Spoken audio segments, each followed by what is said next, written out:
औज़ुबिल्लाहि मिनश्शैतानिर्रजीम बिस्मिल्लाहिर्रहमानिर्रहीम अस्सलामु अलैकुम वरहमतुल्लाहि वबरकातुहू। सूरह रअद है मेरे सामने और सूरह रअद की आयत नंबर 4, पारा नंबर 13 और रुकू नंबर 7 चल रहा है। आयत नंबर 3 में अल्लाह तबारक व तआला ने आलम सुफली का बयान फरमाते हुए फरमाया कि ज़मीन को मैंने फैलाया और फैलाने के बाद बिछाया, यानी कि मजबूत किया, फिक्स किया, और फिर उसके ऊपर मजबूती के लिए पहाड़ गाड़ दिए और ख़ूबसूरती के लिए दरख्त लगा दिए जा बजा, और सब्ज़ा बिछा दिया, सब्ज़े की तह बिछा दी, कारपेटेड हो गई सब्ज़े की वजह से। और ख़ूबसूरती के लिए अल्लाह तबारक व तआला ने फलों का ज़िक्र किया और कारामंद फल उगाए, और हर एक फल का जोड़ा जोड़ा, और फिर हर एक फल मुख्तलिफ रंग व जायके में इंसान के लिए तख्लीक फरमाया। अब देखते हैं आयत नंबर 4 में अल्लाह तबारक व तआला किस चीज़ का बयान फरमा रहे हैं। एक बात वाज़ेह रहे कि सूरह रअद के शुरू से तौहीद बारी ताला का जिक्र चल रहा है, और तौहीद बारी ताला से आयत नंबर 1 में आसमान की पैदाइश और ज़मीन, आसमान की पैदाइश और उसकी मजबूती और उसकी खूबसूरती की तरफ इशारा किया कि कोई और नहीं कर सकता, अल्लाह वाहदहू ला शरीक कर सकते हैं। और अल्लाह वाहदहू ला शरीक की कारस्तानी है कि उसने इतने खूबसूरत और मजबूत तय बतय आसमान को मसल्लत किया हुआ है और बग़ैर सतून के उसको मजबूत रखे हुए है। और फिर ज़मीन का जिक्र किया और ज़मीन में तरह तरह के मेवाजात उगाए और ज़मीन को फैला दिया, और ज़मीन कभी झुकने नहीं पाई, कभी झूली नहीं। ये अल्लाह तबारक व तआला की वहदानियत की तरफ इशारा हुआ है। कोई और ऐसा नहीं कर सकता, अगर कर सकता है तो सामने आए। और यहाँ अल्लाह तबारक व तआला एक ज़मीन ही की खासियत बयान कर रहे हैं आयत नंबर 4 में। और अल्लाह तबारक व तआला ने फरमाया कि फिल अर्ज़ी किताउन मुतजाविरात, और फिर ज़मीन के टुकड़े टुकड़े बनाए। एक ही तरह ज़मीन फैलाई, फिर बिछाई, और फिर बिछाने के बाद उसके पीस पीस टुकड़े टुकड़े किए, और टुकड़े टुकड़े करने के बाद उनको इस तरह जोड़ा कि कोई बहुत जी शऊर और समझदार बंदा भी उसके पीस टुकड़े को समझ नहीं सकता कि कहाँ कौन सा टुकड़ा जुड़ा हुआ है। और फिर किसी को ऊंचा तय उबाला कर दिया, कहीं ऊंचाई रख दी, कहीं नीचाई रख दी, कहीं पहाड़ रख दिए, कहीं बिल्कुल चटियाल मैदान रख दिया, कहीं सरसब्ज कर दिया, कहीं ऊंची नीची जगह बना दी।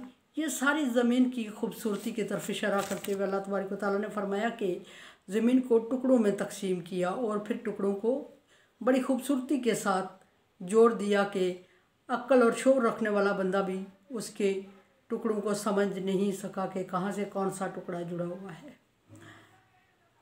और जन्नात मिन अनाब, और फिर ये टुकड़े ज़मीन के ज़िक्र करते हुए अल्लाह तबारक व तआला ने फरमाया कि वही ज़मीन है, कहीं ज़रखेज़ है, कहीं बंजर है, कहीं उसकी मट्टी सुर्ख है, कहीं स्याह है, कहीं सफ़ेद है, कहीं काले काले स्याह पहाड़ हैं, कोई पहाड़ सुर्ख है, कोई सफ़ेद है।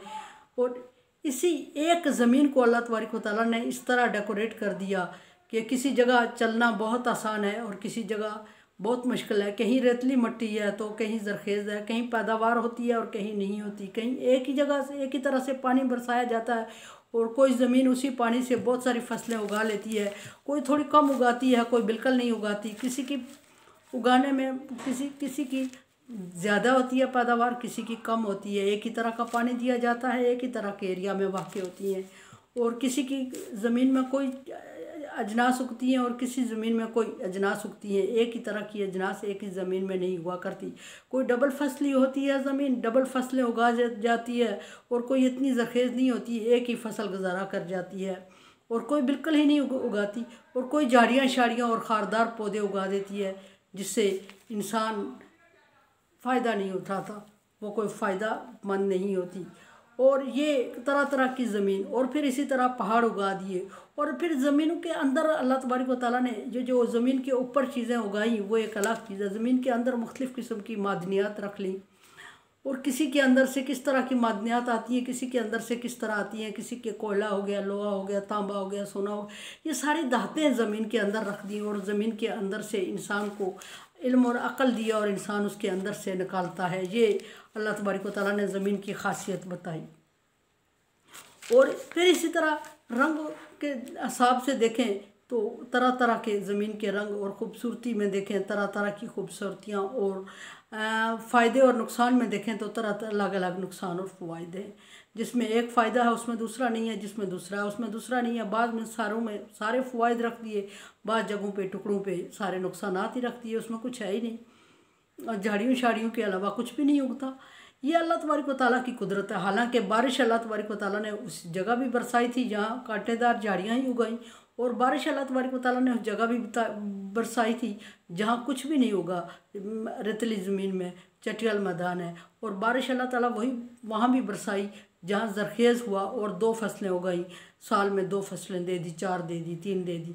और बारिश अल्लाह तबारक व तआला ने वहाँ भी उगाई जहाँ 1 फसल आई। बारिश अल्लाह तबारक व तआला ने वहाँ भी बरसाई जहाँ मीठे फल आए। बारिश अल्लाह तबारक व तआला ने वहाँ भी बरसाई जहाँ फ्रूट इतना मीठा नहीं होता, नॉर्मल होता है। बारिश अल्लाह तबारक व तआला ने वहाँ भी बरसाई जहाँ फसल में एक जगह पे एक पौधे के साथ 7-7 8-8 फल लगते हैं। मसलन एक मकई के अगर एक दाना बीजते हैं, एक ही जैसे दाने बीजते हैं और एक ही उसकी शाख उगती है ज़मीन से, और किसी के साथ बड़ी सी सिटी लगती है, बड़ी छल्ली लगती है और उसके साथ हज़ारों के हिसाब से दाने होते हैं। किसी के साथ 2-2 3-3 4-4 लग जाती है। एक ही पौधा होता है, एक के ऊपर दूसरी लगती है। कोई एक ही देती है और कोई एक भी नहीं देती, उसकी जगह कोई और चीज़ निकल आती है। ये अल्लाह तबारक व तआला अपनी कुदरत बयान कर रहे हैं। इसके फरमाया कि वह जन्नात, और इसी ज़मीन में हमने टुकड़े टुकड़े करने के बाद इसमें बागात उगा दिए मुख्तलिफ़ किस्म के। हर टुकड़े का बाग मुख्तलिफ है और हर बाग का जायका मुख्तलिफ है, हर बाग का फल मुख्तलिफ है। जन्नात अनाब और बेलदार दरख्त उगा दिए, जैसे कि बेलें बन गई, जैसे अंगूर, और अंगूर के कितने रंग दे दिया अल्लाह तबारक व तआला ने, और हर रंग का जायका मुख्तलिफ दे दिया। हर रंग, किसी अंगूर में बीज होता है, किसी में नहीं होता, किसी का जायका रेड होता है, किसी का अंगूरी एक अपना रंग होता है, किसी का जायका बहुत अच्छा होता है और किसी का थोड़ा नॉर्मल होता है, किसी का खट्टा होता है, किसी का मीठा होता है, किसी का कलर रेड होता है और किसी का अपना अंगूरी कलर होता है। ये मुख्तलिफ वज़ारउन, और इसी तरह खेतियाँ उगा दी, फसलें उगा दी, और फसलों में भी मुख्तलिफ़ चीज़ें उगा दी, गंदम, बाजरा, मक्के। एक ही ज़मीन में बाज़ दफ़ा एक साल में सारी फसल दो फसलें 3 दे देती है कोई ज़मीन, और किसी में अल्लाह तबारक व तआला ने एक ही की खासियत रखी हुई है, और किसी में एक ही की खासियत रखी हुई है तो कोई एक फसल उगा देती है, कोई जगह दूसरी फसल उगाती है, किसी जगह तीसरी फसल उगाती है, और कोई जगह ज़मीन का टुकड़ा जिसमें कुछ भी नहीं उगता। ये अल्लाह तबारक व तआला फरमा रहे हैं। सिनवान व गैर सिनवान, एक दूसरे के साथ बाद शाखों से लदे हुए होते हैं दरख्त, एक ही तरह के दरख्त उगा दिए। जैसे अनार के दरख्त की कितनी ब्रांचेज होती हैं, और इसी तरह सेब का दरख्त उगा दिया, ब्रांचों वाला होता है। और कोई एक होता है जिसकी एक ही टहनी चढ़ती है और उसके साथ फ्रूट भी लगता है तो कम लगता है, जितनी ज़्यादा शाखों वाला होगा उसके साथ फ्रूट भी ज़्यादा लगेगा। और इस तरह तरह के अल्लाह तबारक व तआला ने इसमें अपनी कुदरत दिखा दी इंसान को। और फरमाया कि व नखील सिनवान, और इसी तरह खजूर का जिक्र करते हुए अल्लाह तबारक व तआला ने फरमाया कि बाज़ ज़मीन में ये एबिलिटी होती है, काबिलियत होती है कि उसमें खजूर के बाग उगाते हैं। और खजूरों में भी मुख्तलिफ है, कोई ऐसा होता है कि एक खजूर का तना होता है, आगे जाके बहुत सारी शाखें निकल आती हैं, और जब बहुत सारी ब्रांचेज या शाखें निकल आती हैं तो उसके साथ फ्रूट भी उसी तरह लगता है। और कोई ऐसा होता है कि जिसकी एक ही शाख जाती है और उसके साथ फ्रूट भी कम लगता है। कोई ऐसा होता है कि जो मीठा होता है, उसका जायका बहुत ज़्यादा मीठा होता है। खजूरों की 100 किस्में ज़िक्र की गई हैं, और किसी का जायका थोड़ा कम होता है, कोई वज़न में ज़्यादा होती है, कोई रंग में। खजूर की जैसे खजूर अजवा ज़िक्र की गई है, वो सबसे महंगी तरीन और ख़ूबसूरत तरीन खजूर होती है। और फिर उसके हट के छुहारे तक आ जाता है, ये भी खजूर की एक किस्म है। अल्लाह तबारक व तआला फरमाते हैं कि टहनियों वाले, शाखों वाले और बगैर शाखों के मैंने बागात उगा दिए। खजूर ही होती है, लेकिन कोई किस कलर में, किस जायके में, कोई किस कलर और किस जायके में। रुज़्क़ का भी माए वाहिद। अब देखा जाए कि ये सारे एक ही पानी से सैराब किए जाते हैं, एक ही तरह का पानी उसमें बरसता है और एक ही जैसी ज़मीन हमें नज़र आती है। लेकिन अल्लाह ताला ने ज़मीन में इतनी काबिलियत रखी है कि ज़मीन के अंदर मुख्तलिफ़ किस्म के फल और फ्रूट उगाते हैं, और एक ही किस्म के उगाएं तो उसकी मुख्तलिफ़ किस्में हो जाती हैं। ये ज़मीन की तासीर है। और किसी जगह हम ज़मीन को कहते हैं ये बंजर ज़मीन है, रेतली है, रक्कड़ है, पथरीली है, म्यानी है, पता नहीं कितने नाम रखे होते हैं ज़मीन के। फिर फरमाया कि एक ही पानी से सैराब होती हैं और फिर मुख्तलिफ़ जायके और मुख्तलिफ़ कलर देती हैं और मुख्तलिफ़ किस्में होती हैं। नफसल बाज़ुहा अला बाज़ मिन उकुलिन, लेकिन जायके में एक को दूसरे पर फजीलत और फ़ोकियत होती है। कलर में एक को दूसरे पर फ़ोकियत और फजीलत होती है। किसी का कलर बहुत अच्छा होता है, किसी का आम होता है, किसी का जायका बहुत अच्छा होता है, मीठा होता है, किसी का खट्टा होता है, किसी का कड़वा हो जाता है। और लेकिन एक ही जगह पे उगे हुए पौधे और किसी के फ्रूट ही नहीं लगा। ये अल्लाह तबारक व तआला की कुदरत बयान हो रही है। किसी के ऊपर फ्रूट ही नहीं लगा और दरख्त तो उगा है लेकिन उसके ऊपर फ्रूट नहीं लगा। ये अल्लाह तबारक व तआला तरह तरह की निशानियाँ, इन्ना फ़ी ज़ालिका लआयातिन लिक़ौमिन याक़िलून, ये सारी चीज़ें अल्लाह तबारक व तआला फरमा रहा है कि खेल तमाशे के लिए नहीं बनाई और देखने के लिए नहीं बनाई। इस हर एक चीज़ में जो बंदा देखता है, अक्ल रखता है, अक्ल वाले के लिए इसमें निशानियाँ हैं। और निशानी क्या है कि कोई वाहिद ज़ात है जो इस सारे निज़ाम को इस तरह खूबसूरती और तरतीब के साथ चला रही है कि इसमें ज़रा सुकुम नहीं है। और इस तरह का मैनेज और एक ही जगह से एक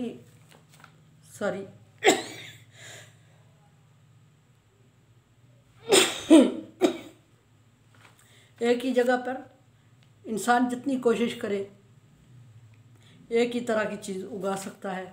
इस तरह के मुख्तलिफ़ जायके, मुख्तलिफ़ कलर, मुख्तलिफ़ ब्रांचेज और शाखों वाली और एक शाख वाली और इस तरह की चीज़ें एक ही जगह पे उगाना बिलाशुबा किसी बड़ी हस्ती का काम है। और वो है अल्लाह वादहु ला शरीक, कि अल्लाह तबारक व तआला के साथ कोई शरीक नहीं, वो अकेला है।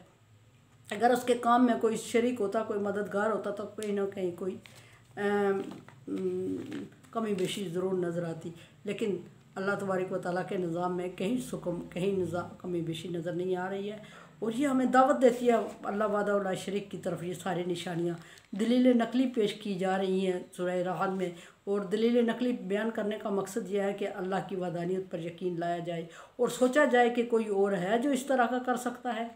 ये दावत फ़िक्र दी जा रही है। बिलाशुबा हम पढ़ के तो सूरत तो आगे तो गुजर जाते, लेकिन कभी किसी ने सोचा कि इसमें दावत क्या दी गई है? सोचने की दावत दी गई है। तफक्किरून, सोच विचार करो कि, और सोच विचार क्या करो कि इतनी नेमतों को, इतनी ज़मीन को फैलाना, आसमान को फैलाना, आसमान को मजबूत बनाना, आसमान को मुज़य्यन करना, ज़मीन को फैलाना और बचाना, और उस पर ख़ूबसूरती के लिए और उसके लिए इंसान के लिए ज़रिया रोज़गार और ज़रिया माश और इंसान की खुराक के ज़राए उसमें से देना, ये सारी दावत फ़िक्र है। और क्या कोई अल्लाह के अलावा कोई हस्ती है जो कर सकती है?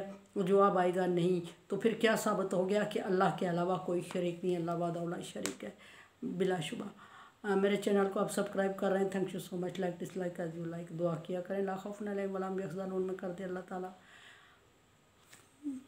कोरोना वायरस से बचने के लिए एहतियाती तदाबीर, और सबसे बड़ी तदबीर जो है वो दुआ है। अल्लाह से दुआ करें। अल्लाह हाफिज़।